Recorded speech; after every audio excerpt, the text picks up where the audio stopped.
Despite the pandemic, we were able to succeed. And now, the long wait is over. Here comes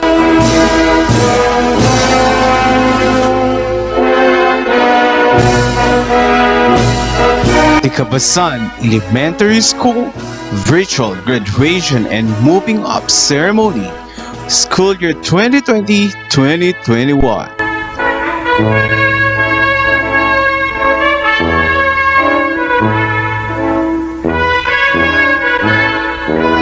Na may temang kalidad ng edukasyon lalong patatagin sa gitna ng pandemya, strengthening the quality of education amid the COVID-19 pandemic.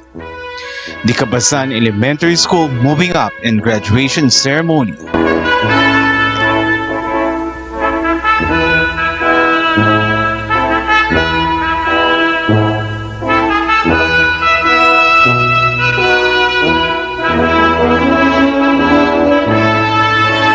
With joy and pride, as Filipinos, let us all sing the Philippine National Anthem.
Kababayan, ang pambansang awit ng Pilipinas. Kayang mag-ibig, kaya sa sinananan, alam ng puso, sa titik mo'y buhay. Lupang hinirang, tuyagan ang magiting, sa mandulupin, di ka pasisigil, sa nagatak tutok sa simoy at sa langit mo pagkaw, ay hinatang tudlang awit sa pagkayang minamahal. Ang isang ng matawad mo'y tagumpay na nagtinig, makituwin at araw niya kailan pang ay di magtitigil. Luman ang araw ng walang pagsinta, buhay langit sa piling mo. Aming ligaya na pagkay mga amin, ang mamatay ng dahil sa'yo.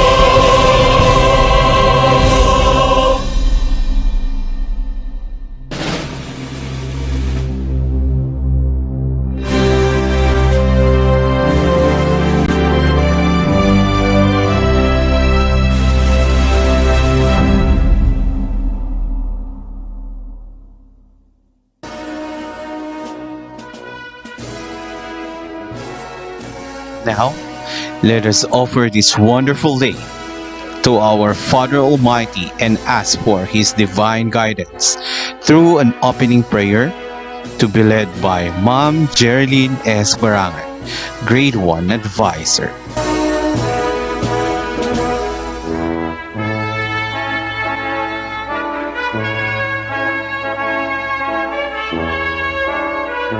Ama naming Diyos, dakila at mapagpala sa lahat, aming itinataas ang iyong dakilang pangalan sa oras na ito, ang araw ng pagtatapos ng mga piling mag-aaral. Itinatalaga namin ang araw ng pagtatapos at moving up ceremony.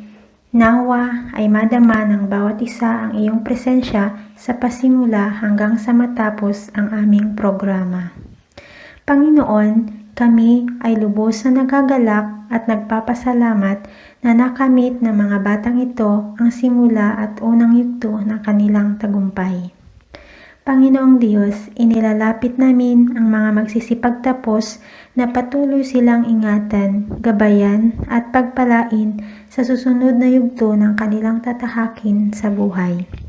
Maraming mga pagsubok at mga challenges na kanilang kakaharapin, ngunit ang iyong tulong at pangako at walang hanggang pagmamahal ang tanging inaasahan.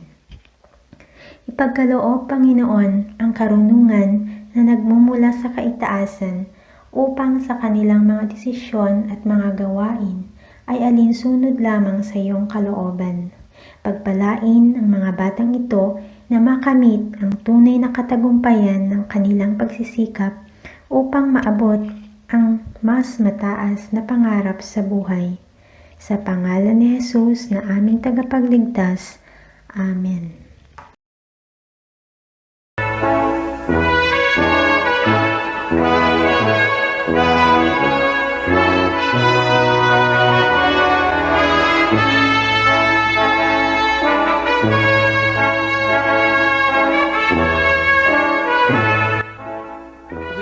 Let us hear the opening remarks coming from Ma'am Gladys G. Bernabe, the Faculty Club President and Grade 4 Advisor.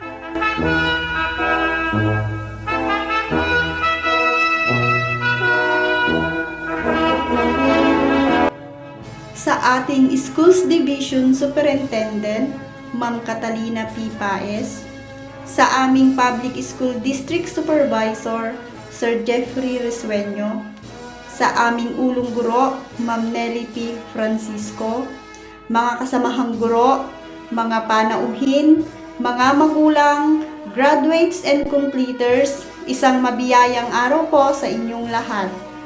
Ang pamunuan ng mga guro sa pamumuno ng aming butihing ulong guro ay nagagalak at kayo ay taus-puso naming tinatanggap sa panonood ng kauna-unahang virtual moving up and graduation ceremony na may temang kalidad ng edukasyon lalong patatagin sa gitna ng pandemya. Kaya mga bata, huwag kayong susuko sa inyong pag-aaral. Bagkos, lalo pa ninyong pagbiyamanin ang edukasyon sa kabila ng pandemya. Binabati ko kayo ng maligayang pagtatapos. Pagpalain nawa kayo ng poong may kapal. Maraming salamat po.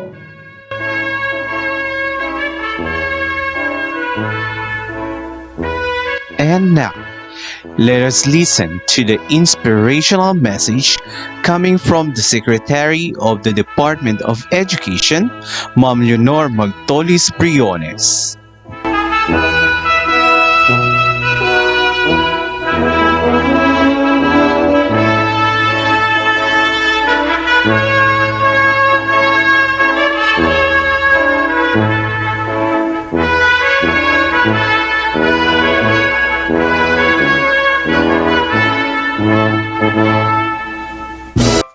Good day to each and everyone who is attending virtually present at this time of our graduation ceremonies for our beloved and very precious graduates for the school year which ends at this time.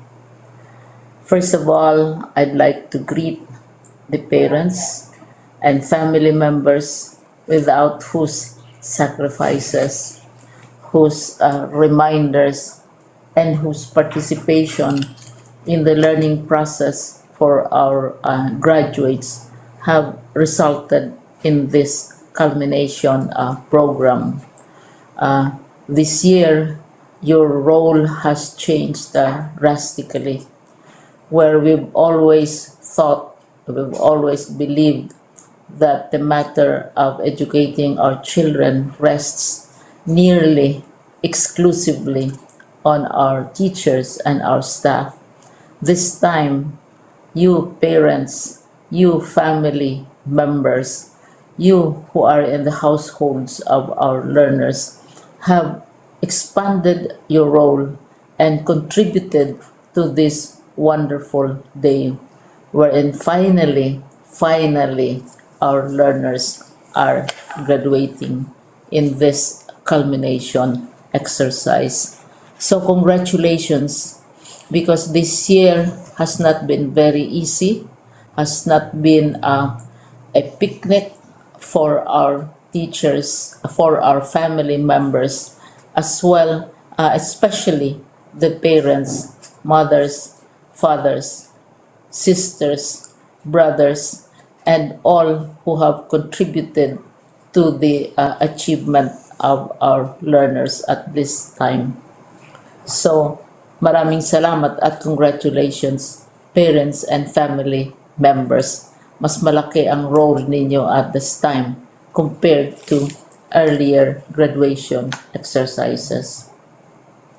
Secondly, I would also like to greet our teachers, without whose very careful review and careful supervision of the work of our pupils and our learners, this event would not be taking place at all.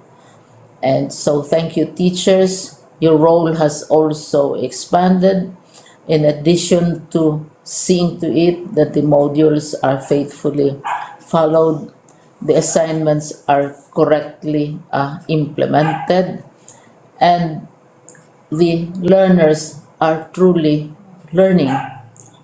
And you have had to deal with new ways of assessing the performance also of the learners.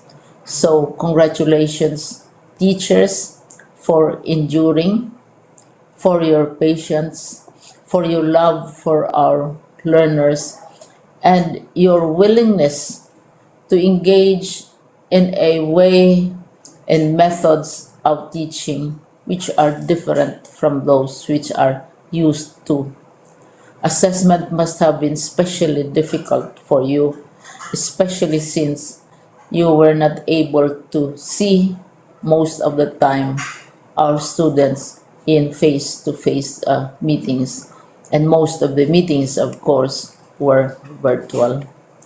We'd also like to thank the local government units for their interest, for their cooperation, and for their continuing contributions to the needs of education, even as our children do not go to school. Your donations of material as well as financial resources at this time are most welcome, and your advice has been taken seriously not only by our teachers, by our school officials, but also by our officials in the Department of Education.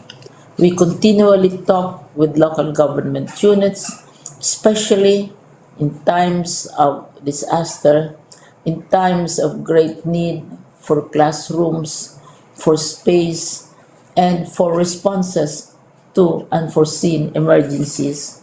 Thank you, local government units. But of course, most of the congratulatory greetings fall on the deserving graduate. Each and every one of you is truly special. You are different from the other graduates who have passed through the portals of your school. You went to school practically without seeing your teachers, if at all. You went to school with your parents, your mothers, and your fathers hovering over your shoulders and seeing to it that you are able to complete your assignments. You are completing your studies at a time when examinations and assessments are different. You are culminating these long months of hard work at this time, even as you have to do family chores, even as you are distracted. And even as your world has turned upside down, and it seems and it appears as if we don't know what the future holds and what will happen next. But you have persevered, and now you are ready to graduate. And therefore, you deserve each and every bit of congratulations from us in the Department of Education, from your parents and family members, your teachers, from the officials in local government, as well as in the parent teachers associations. You deserve each and every single congratulatory pat on your back, each hug virtually, of course, and each greeting, which I am sure you are also receiving virtually. I don't know if you will remember this event many, many years from now. I have tried to recall myself who our graduation speaker was when I finished high school and when I finished my college studies. All I remember is that the graduation speaker was someone important, someone who was invited because that someone is supposed to give a message. What was more important to us graduates at that time was the excitement of the celebrations, the happiness and the joy of our parents, the sadness of parting from our classmates and from our teachers, and the enjoyment of all the graduation events that usually take place come commencement day. When I was a college student, we had a series of events which were designed to embed in our minds, which were designed to help us remember and not forget our days in college. We would spend one whole day going around the campus, visiting the classrooms, saying goodbye to our teachers, and sharing memories. We would have bonfires to say goodbye to each other. We had baccalaureate services where we committed ourselves to God and we prayed for guidance when we go out into the world. So many celebrations, and the speaker, of course, is the least important and easily forgotten component of the graduation exercise. Nonetheless, I will exert all efforts to share with you what I see are things or issues which a graduate should remember and recall. I have said that you are very special. You are very different. You are pioneering. There has been no other class like your class. There has been no other graduate like you as a graduating student because you are the very first graduate of the blended learning response to education in the Philippines. And so you ask yourself, what awaits you in the world outside? You can either work because the kind of curriculum you survived and underwent as a student will enable you to go to work if you wish to go to work. Some of you will proceed to further studies, and this would be a wonderful thing because there are many opportunities for further expanding your knowledge, for further answering and looking for explanations of issues, events that make you curious, especially in science, in technology, and also in the arts. So you can work, you can go to further studies, and perhaps some of you will settle down, hopefully not too soon, so you can pursue what you really want to do. So today, this is why we call this exercise a commencement exercise. It's not the end of our studies. It's not the end of all our efforts with blended learning, with modules, with floods, with earthquakes, and of course with COVID. It's a commencement of doors opening to you. More doors will be opened because you are a graduate. You can work, you can proceed for further studies, you can help your parents, and you can perhaps look for opportunities to do what you have always wanted to do, whether at work, whether at advanced studies, whether at learning more in science and technology, in mathematics, and in the arts. All of these opportunities are available to you. More doors are being opened. I hope you will select the door which arouses your curiosity, the door which will help you know more about this world, and the door which will allow you to contribute to the development of our country and contribute whatever we can to solve our problems and our challenges. Congratulations once more to each and every one of you. Congratulations to you, parents and family members. Congratulations to you, teachers.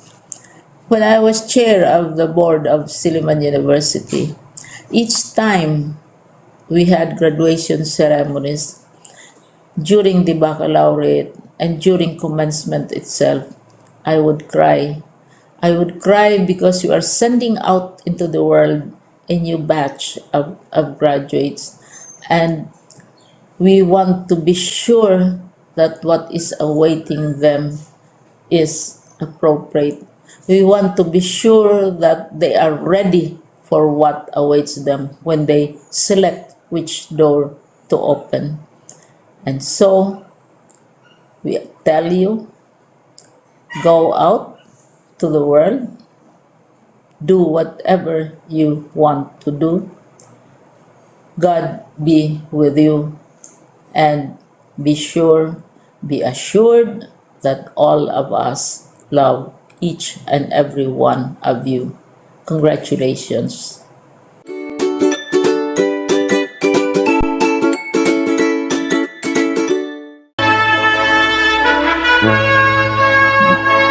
The faculty of Dicabasan Elementary School, school year 2020-2021.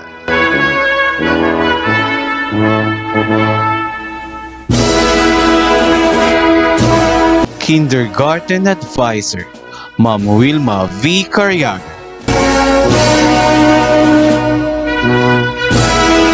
Grade 1 Advisor, Ma'am Jerilyn S. Barangan.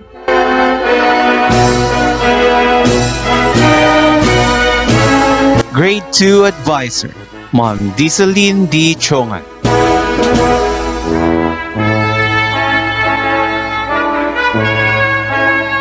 Grade 3 Advisor, Ma'am Mary Ann A. Antonio.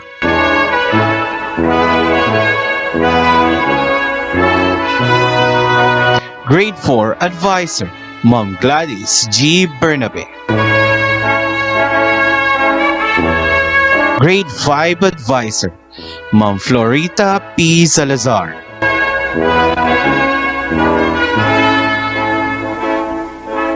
The advisor of the graduating class, Ma'am Ana Claire A. Manzano.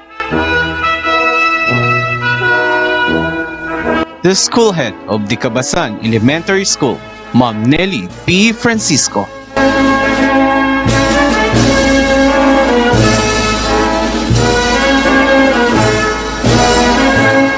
The presentation of candidates for completion and graduation by the school head, Ma'am Nelly P. Francisco.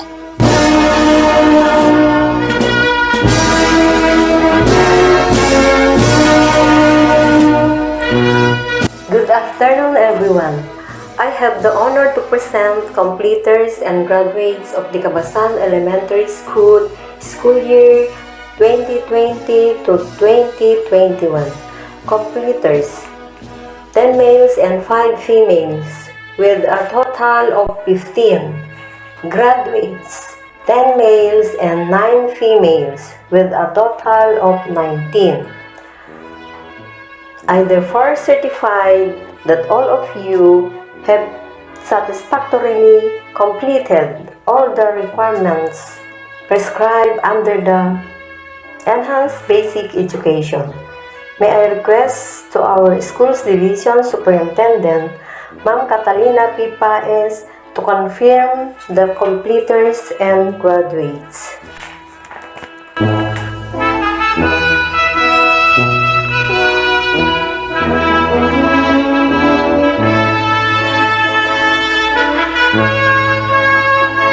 The conferment of awards of the completers and graduates by the school's division superintendent of the Division of Aurora, Dr. Catalina P. Paez, says of 5.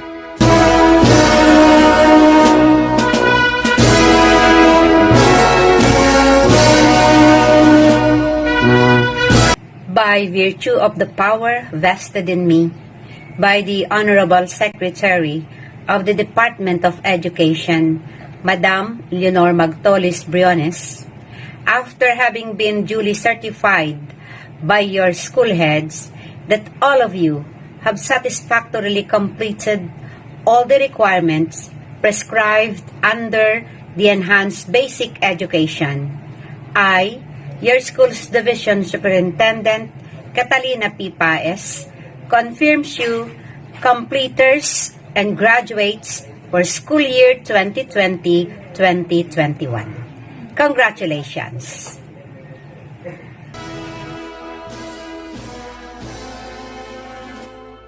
Ladies and gentlemen, the completers of Dicabasan Elementary School, school year 2020-2021, under the advisory of Ma'am Wilma V. Cariaga, Advisor, Kindergarten.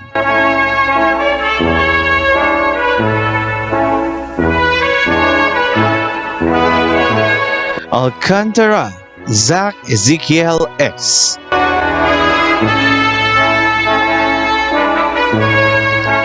Baldovino Patrick Charles O.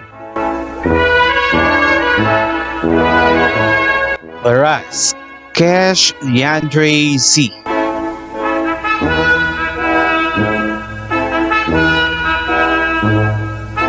Kakanindin Zyren N.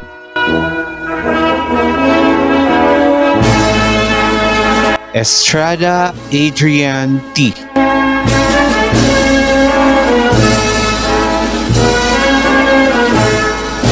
Labisig Yuri A.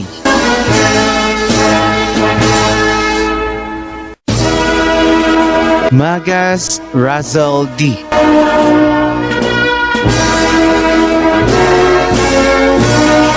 Ramos Brian James P.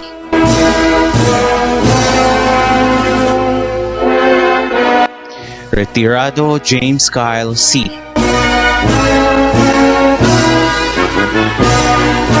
Santos Justin E. Yestra Viant Gay C.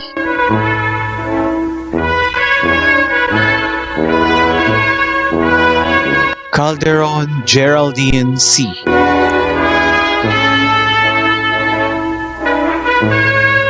La Peña Ashley Hope D.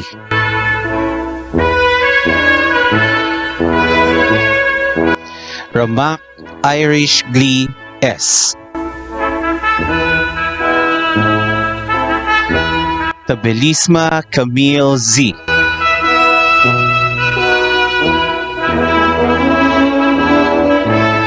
Presenting the graduates of Dicabasan Elementary School, school year 2020-2021, under the advisory of Ma'am Ana Claire A. Manzano, Advisor, Grade 6.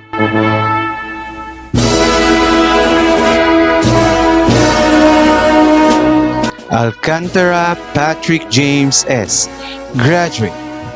Alcantara Patrick James S. with honors.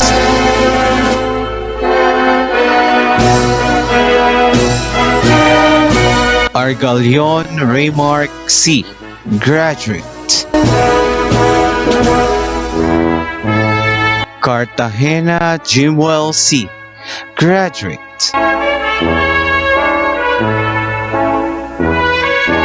Diesel Lester P. Graduate. Diesel Lester P. with honors.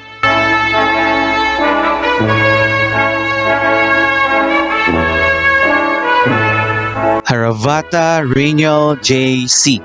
Graduate.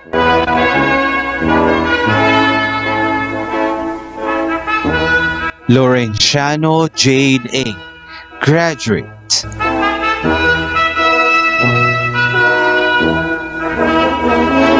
Ligero George D.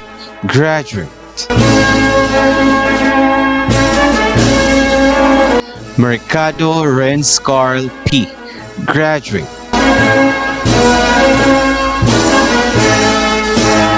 Rolfo Jose Jr. S. Graduate.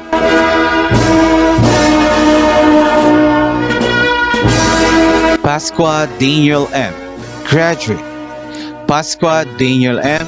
with honors.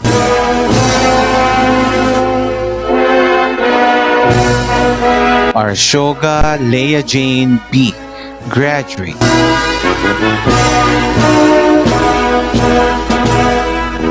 Darao Sehana A. Graduate.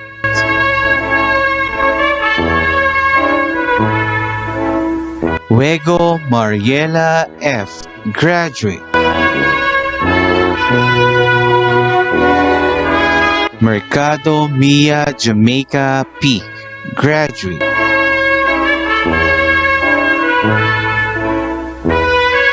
Nolasco Crystal Joyce D.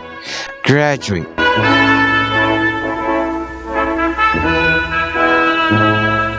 Nolasco Rian T. Graduate. Nolasco Rian T. with honors. Oracion Yvette N. Graduate. Oracion Yvette N. with honors.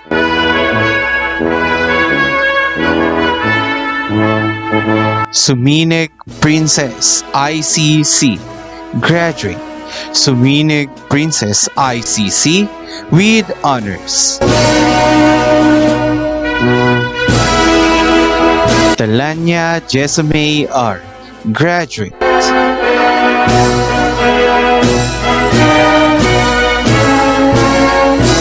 To give us her message as one of the awardees, here comes Yvette N. Oracion with honors.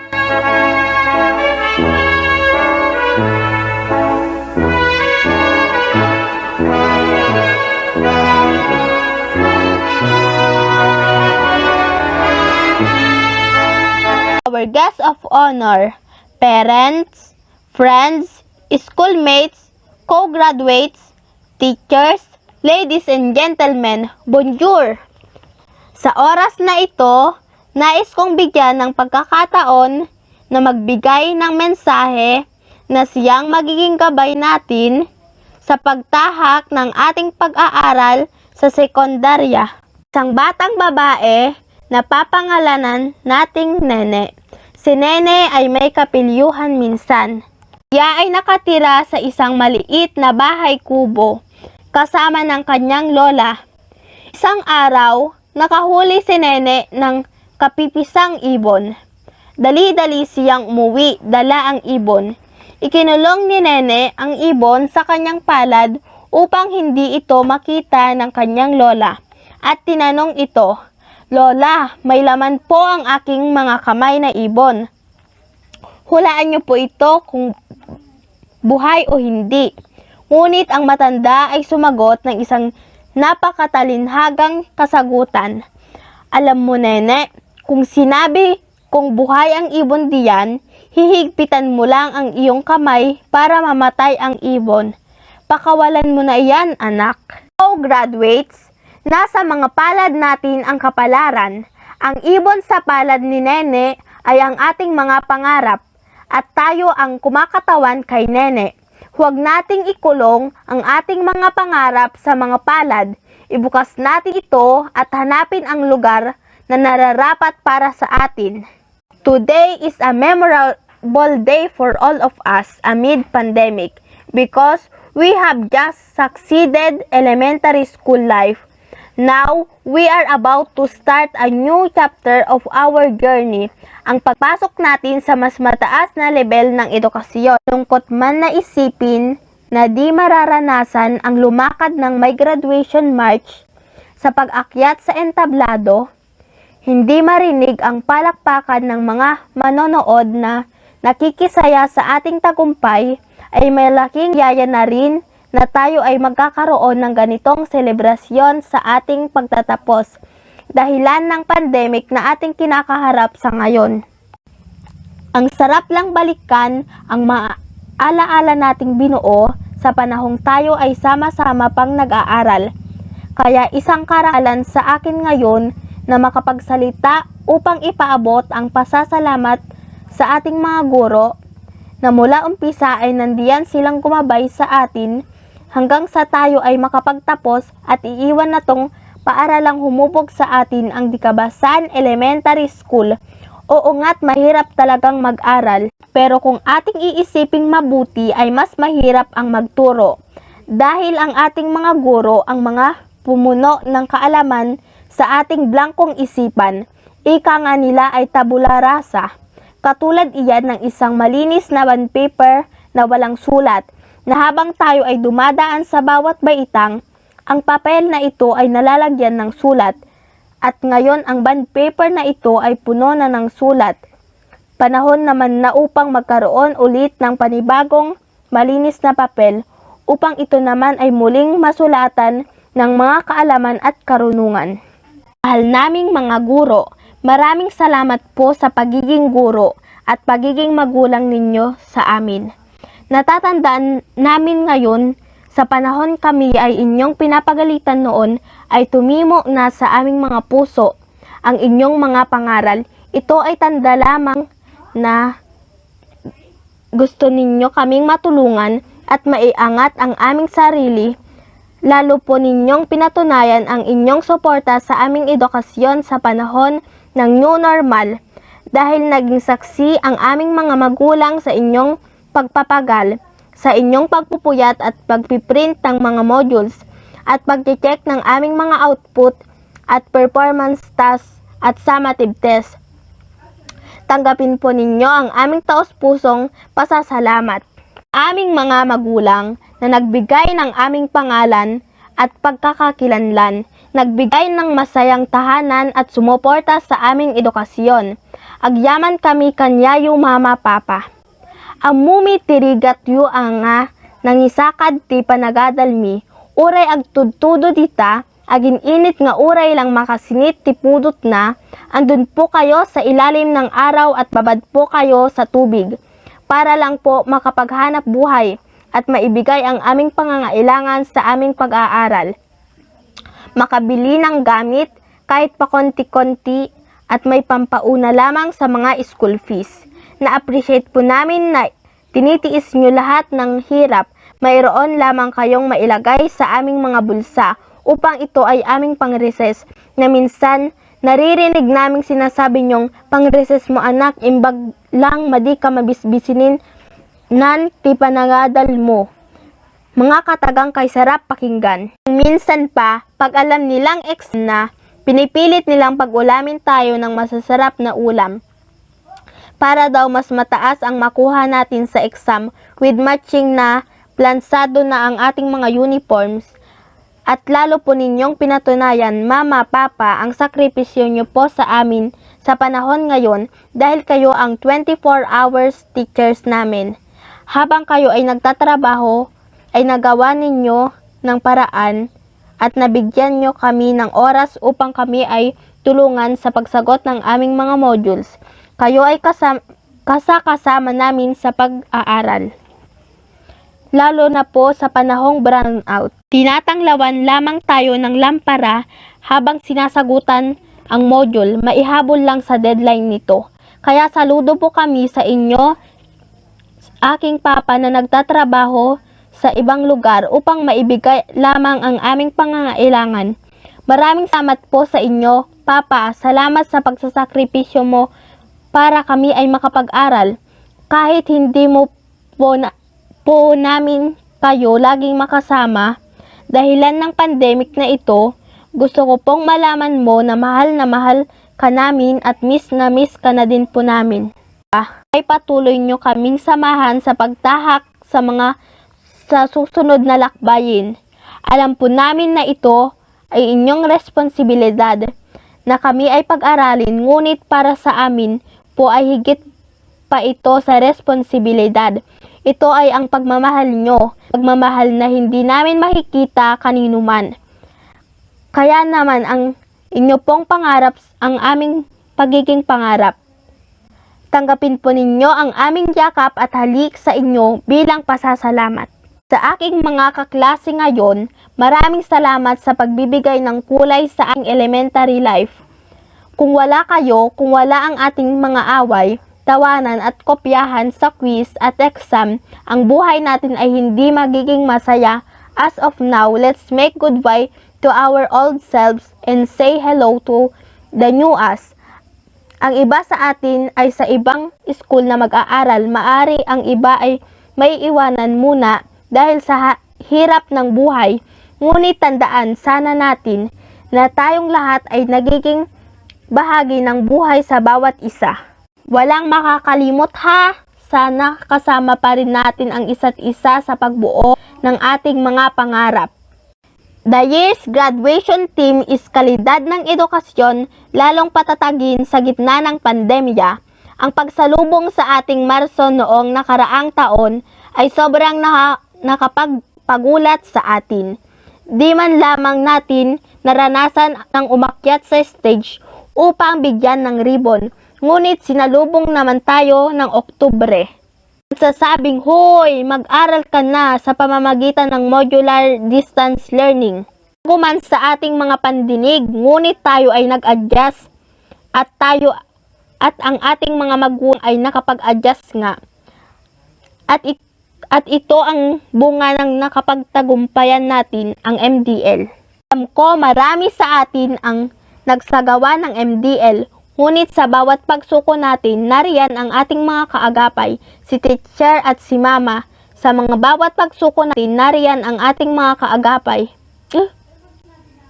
Ang sangtambak na module at summative test, at iyon ang nagmo-motivate sa atin upang tapusin ang module na nasa ating mga tahanan. Sa ating pakikipagbuno sa module, marami tayong natutunan nating maging maagap, maging matyaga, at maging masipag. Dahil kung hindi, wala tayong matututunan. Papayag ba tayong dadaan ang module sa ating mga kamay nang wala tayong natututunan? Nasa atin iyan, tulad pa rin iyan ng ibon na at nasa ating kamay. Hahayaan ba nating hindi nalilipad pa ang ibon o hahayaan nating hanapin ang sarili nitong lugar? Ganoon din po ang MDL. Hindi lingid sa ating kaalaman na tayo ay muling susuong sa mundo ng edukasyon sa pamamagitan ng MDL. Kaya graduates, sa bawat module na dadaan sa atin, pag-aralan natin at tuklasin natin ito sapagkat nito ang kaalaman at karunungan na nararapat sa ating level. Huwag sana tayong mag-stick sa dati nating kaalaman. Lumipad tayo gaya ng ibong malaya. Tuklasin natin ang ating kailangan sa bagong edukasyon. Sabi nga nila, always look at the bright side. Huwag nating isipin na mahirap o nakakatamad ang module, bagkus tignan natin ang posibleng maging bunga nito. Magsisilbi itong lunsaran upang ihanda tayo pagdating natin sa kolehiyo. Dahil ang mga modules na ito ay magtuturo sa atin upang tayo ay maging independent learner, maging reader at maging researcher. Masasabi kong hindi naman tayo mahihirapan dahil may mga cellphone na ang ating mga magulang. Magiging kasangkapan sa paghahanap ng mga paliwanag sa mga aralin sa modules. May iwasan na ang spoon feeding. Noong normal pa lamang lahat ng tatanungin kay teacher, ngayon ay tayo na ang tutuklas ng mga sagot. Bigay natin ang ating mga kuro-kuro at opinions na siyang hahasa sa ating mga isip hanggang sa ito ay tumalim. Naniniwala ba kayo na ang talim na ginagamit ay hindi kinakalawang at ang may talim na hinahasa ay hindi pumupurol? Ang ating isip. Kaya sa panahon ngayon, huwag nating hahayaang kalawangin ang ating kaalaman at huwag nating hahayaang pumurol. Kaya hinahaman ko kayo mga kapwa ko graduates, ito ang panahon upang tayo ay mamayagpag, gamitin natin ang ating sandata sa paggamit nito at hasain natin ang ating sarili sa pagtuklas ng mga kasagutan sa misteryo ng tinatawag nating modules, isang aklat ng kaalaman na siyang magbabago ng ating tayo. Tuturuan tayong huwag magtanong, tuturuan tayong maghanap ng kasagutan, hayag at kasagutang atin. Makikita natin ang positibong epekto sa atin na napapanahong edukasyon ngayon. Time will tell us and it will worth of all our effort and sacrifices. Makakamit natin ang ating mga pangarap. Wait, hahawakan lang ba natin ang mga modules sa ating kamay tulad ng ibon? Ububuksan natin ito at ito ay ating tutuklasin. Inuulit ko, hawak ni Nene ang ibon sa kanyang palad gaya ng hawak natin ang edukasyon natin sa ating mga palad. Co-graduates, thank you for all the good friendship and brotherhood and camaraderie. Once again, congratulations and mabuhay tayong lahat!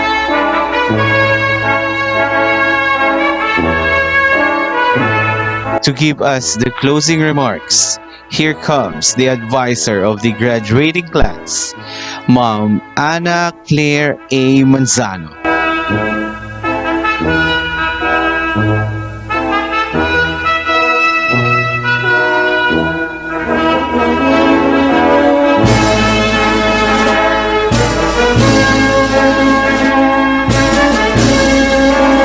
Train up a child in the way he should go, and when he is old, he will not depart from it. From Proverbs 22, verse 6. Dicabasan Elementary School would like to thank all the people behind the success of this virtual ceremony. Furthermore, the faculty and staff of Dicabasan Elementary School would like to express its sincerest and warmest gratitude to all the people who stayed with us despite the threat of pandemic. Once again, congratulations everyone. Thank you and God bless.